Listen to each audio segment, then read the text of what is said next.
Now, I already mentioned in my previous video, episode 2,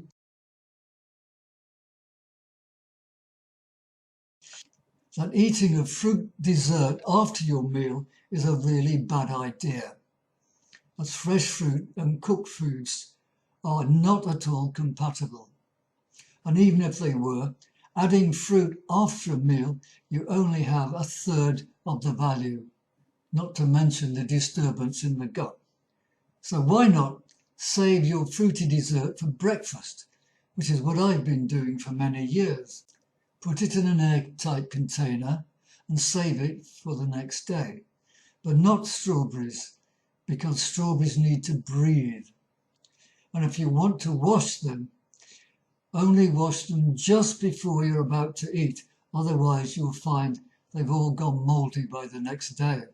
For compatibility and ease of digestion, you can mix all kinds of juicy fruits in one meal, but not bananas.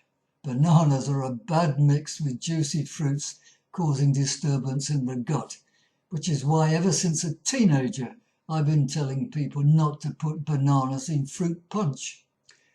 Bananas are best eaten separately, perhaps along with nuts as a meal in itself.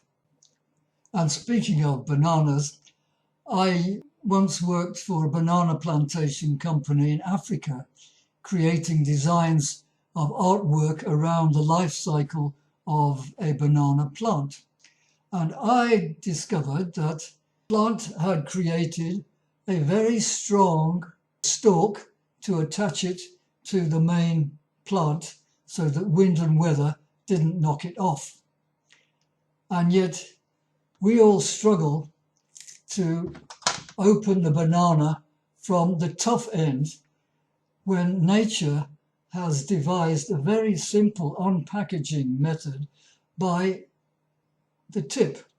All you have to do is squeeze the bottom of the tip and it unpeels perfectly well with no problem. Now I'm being asked precisely what do I eat for breakfast.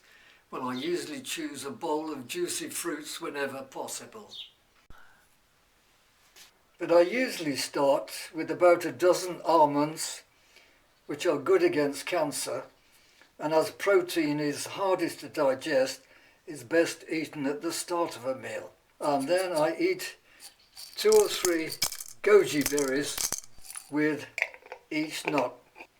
I saw a documentary about a 160-year-old Chinese hermit whose part of his staple diet was goji berries, so that sold me on goji berries.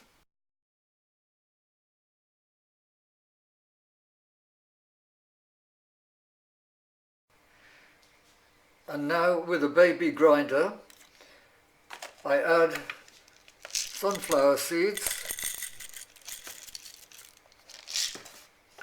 and pumpkin seeds and sesame seeds and chia and linseed for omega-3.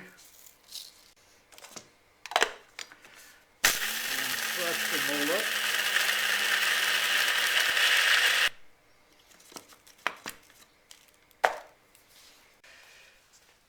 Then I sprinkle it on my breakfast bowl of strawberries, bilberries, raspberries, or whatever is in season.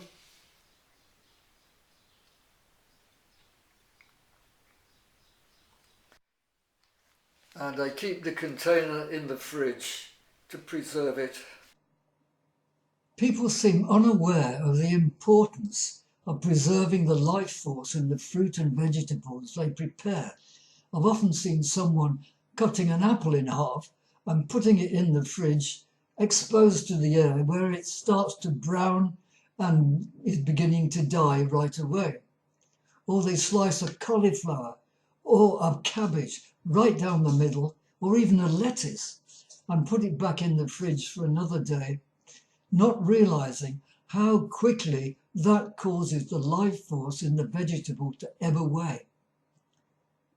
If you've ever seen any of the aura photographs of the Russian electrical engineers Semyon Kilian and his wife, who were able to film the radiational field of fruits and vegetables, you would realize how quickly you're destroying the energy in your food before you eat it.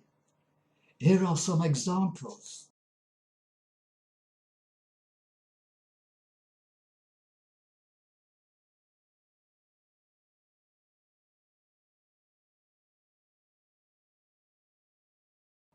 As these etheric photographs show, the moment you pick a vegetable out of the ground or take it off the tree, it has a huge radiational field around it. But by the next day or less, that energy is already beginning to diminish. And after several days, it's losing a lot more. And when it's heavily cooked, it loses so much vitality that it's hardly worth eating. Now, the best way to keep it fresh is to break off florets from the outside edge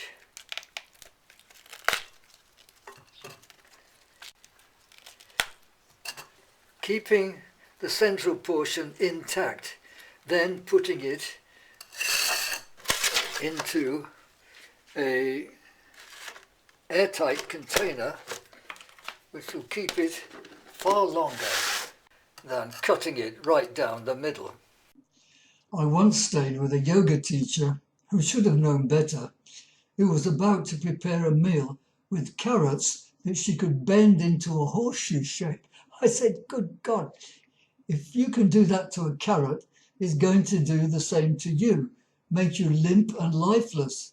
It was a revelation. Oh, she said in great surprise, as if it wasn't something patently obvious. Far better to chop stuff like that into the compost heap rather than sludging up your system with dead food. And the same goes for fried stuff as well. Frying your food kills it quicker than anything else. So I don't advise eating anything fried, tasty as it may be, except maybe on very rare occasions, because fried stuff is one of the worst things for your blood to deal with. It also causes leaky gut, it's bad for the liver, and it gives you acne all over your face. Fried food is the kind of stuff that gives you pimples, and that includes packets of crisps or any other commercially fried crispy things cooked in God knows what kind of cheap and dodgy oil that is used over and over again. Those oils can breed all kinds of diseases in your system. I had one student in France who had open running sores all over her face. And when I visited her flat, her kitchen walls stank of cooking oil. She fried every meal she ate, and it ravaged her blood, her face, and lesions on her arms, and I don't doubt the rest of her body as well. So if you consider the average so-called English breakfast of fried eggs and bacon and fried bread, fried sausages, fried mushrooms and tomatoes and the like, it's absolutely the worst thing you can do for your health. Throwing stuff like that down into your waking system can sludge up your body and brain for hours, while the bad bacteria in your gut is having a whale of a time reproducing in the sludge. And nearly every commercial cooking oil is dangerous for your health, except for real top quality virgin olive oil. Well, that's enough for you to consider and take on board for today. Thanks for watching, and let me know what you think.